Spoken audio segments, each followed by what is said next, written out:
Yo, what is going on YouTube? It is your boy GZTV closing out the content for the evening. I am here to talk about It Welcome to Derry, the 6th episode. We have 2 more for the season. We also have 2 more seasons in this show.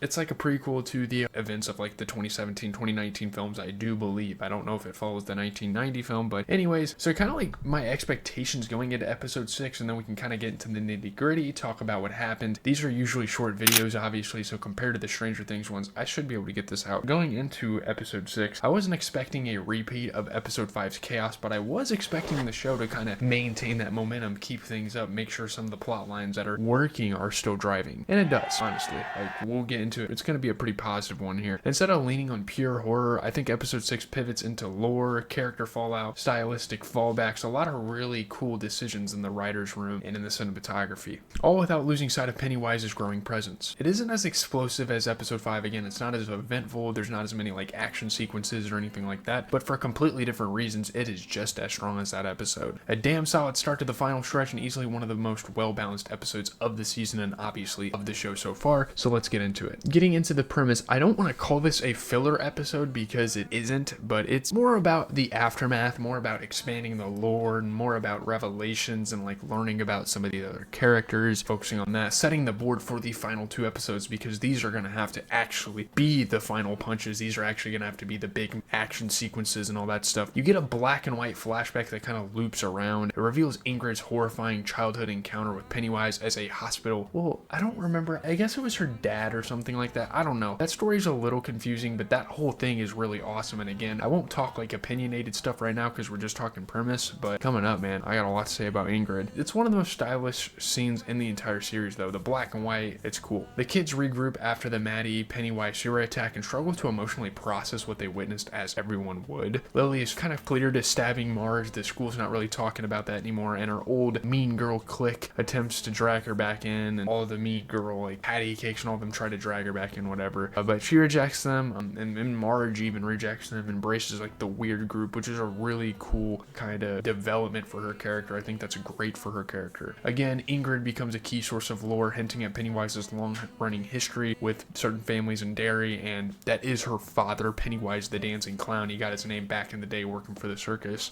Halloran's visions intensify, revealing fractured pieces of his past, while tensions erupt between him and Hanlon over the events underground. The military subplot takes a quieter turn. Daniel is missing, Shaw and Rose retreat from the forefront, and the soldiers try to kind of stabilize the hideout or whatever. I guess that's what this episode's focusing on. The kids begin piecing together symbols, shards, and Ingrid's memories, tying back to the lore established earlier in the season. When I say Ingrid, that is more Lily than the others. By the end, every storyline converges together kind of towards preparing for Pennywise's next move, which is awesome. So getting into the good, we will talk about Pennywise's flashback sequence and the Ingrid scene and all of that, because that is probably the best part of the episode, one of the best parts of the entire series. It is, again, one of the strongest creative choices of the entire show so far. It was amazing. That was one of the coolest, most visually appealing things I've seen in a television show in a while. The black and white contrasted with red balloons and blood, that is stunning, cinematic, genuinely unsettling, and really fucking cool. It has that classical vibe. I loved it. It's a perfect way to reintroduce Pennywise without kind of oversaturating him, without keeping him around for long. It introduces a flashback. It introduces a character like Ingrid, who has lore contribution. We'll get to like Dick Halloran here in a little bit, but like I wanted him to kind of have some moments like this where it's like, okay, that's why that character matters. But Ingrid definitely has that, and Ingrid contributing to the lore. Finally, the Pennywise mythology deepens in a way that feels earned, and not only is he being introduced into the show, but characters like Ingrid are connected to him. That is his daughter. Her backstory makes the clown feel ancient, predatory, omnipresent, exactly how Pennywise should feel, and it's kind of crazy because you don't know how old this girl is. Like, she could be like immortal or some shit. Like, I don't know. The kids group dynamic is great. I like the kids in Pause. The kids were amazing. I loved them. Ronnie and Will kind of make some progress with their relationship, and they have a few moments in the car. Again, I don't really like this young ass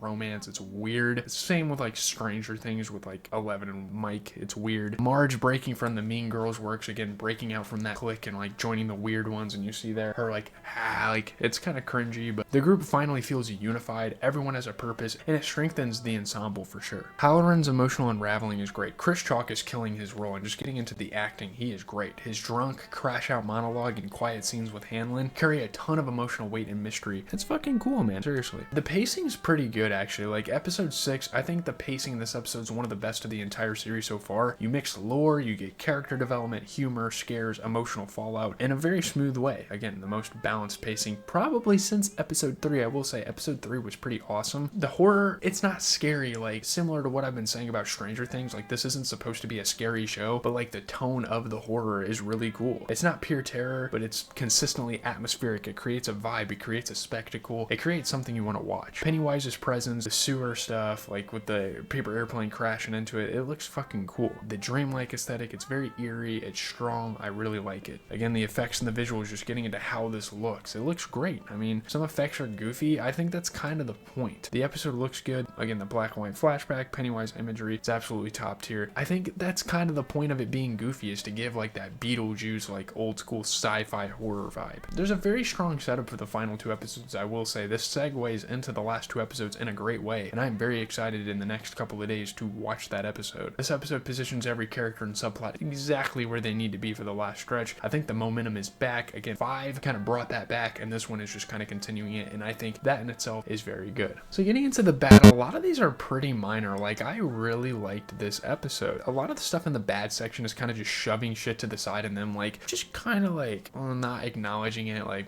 whatever, it's fine. Like, Lily gets cleared way too easily. Like, you have a whole situation where like it looks like she stabbed Marge in the eye, and that doesn't even get made a huge deal of. Like, it's fine. Marge kind of has the cop out, and she tells everyone, she even tells Patty Cakes, like, she didn't do this to me. After a huge cliffhanger, again framing her as a potential killer at episode 4, we all know she did it, and it'd be ridiculous if she was blamed, because obviously that's very cliche and repetitive, but the writers undid it in 10 seconds, and that continues to kind of hurt that. No consequences, no emotional fallout, extremely anticlimactic, and I think to an extent that makes it so her character doesn't really struggle as much as she should. I know that's a weird thing to say. Also, Taniel disappearing with zero acknowledgement. It is very weird how after their whole mission down in the sewer and, you know, Taniel runs off, they don't really mention him as much. I guess they did a little bit. It feels like sloppy continuity. A pretty major supporting character who's kind of a vehicle for them finding these pillars that connects this ancient Native American stuff to Pennywise, who's like the threat that's been terrorizing Derry. He vanished. The episode kind of acted like nothing happened. That's really weird. And getting into that, the Native American lore kind of just gets thrown in the trash this episode, and they focus on other things, which I think is fine. I mean, the episode's still really good, but still, like, after episode 5, again, has the pillars and the shard mythology, and it continues that on, and it brings Pennywise to life using those things. We're finding the pillars, but now Pennywise is here using all of that. Episode 6 slows that thread down instead of pushing it forward. And I will say some visual effects are a bit too goofy for the mood, which is fine. I mean, it's not deal breaking, but the show occasionally looks more playful than intended, undercutting horror moments. I don't even know why I put that there. Honestly, I don't really care, to be honest. Getting into the mixed, I will say, like, Pennywise shouldn't still be treated as like someone that's ducked away in the sewers and like only comes out every now and then, or only comes out when he's provoked and stuff like that. Like, I guess that's what the original franchise was, but I think like his usage is still a little mixed. When he's here, it's fucking great, but he's still kind of used sparingly, only used in a flashback this episode. And again, with 2 more episodes left, we better get some jam-packed Pennywise action in the last 2 ones, or else it's just not going to be worth it, or else it's not even going to feel like it's his show. It works for pacing, and it works for like getting to the other storylines and advancing on the other lore and having these moments, but the audience is hungry for a little more at this point. And sure, Pennywise isn't this like out there super prolific killer or something. He is ducked away, and he is kind of like a legend in this community, but still, the kid romance subplots, it is a little cliche and it is a bit cringy. I mean, Michael, I think his name is Michael, right? Marge flirting, it's cute, like it's cute little teen love, but it's also very like, again, cliche.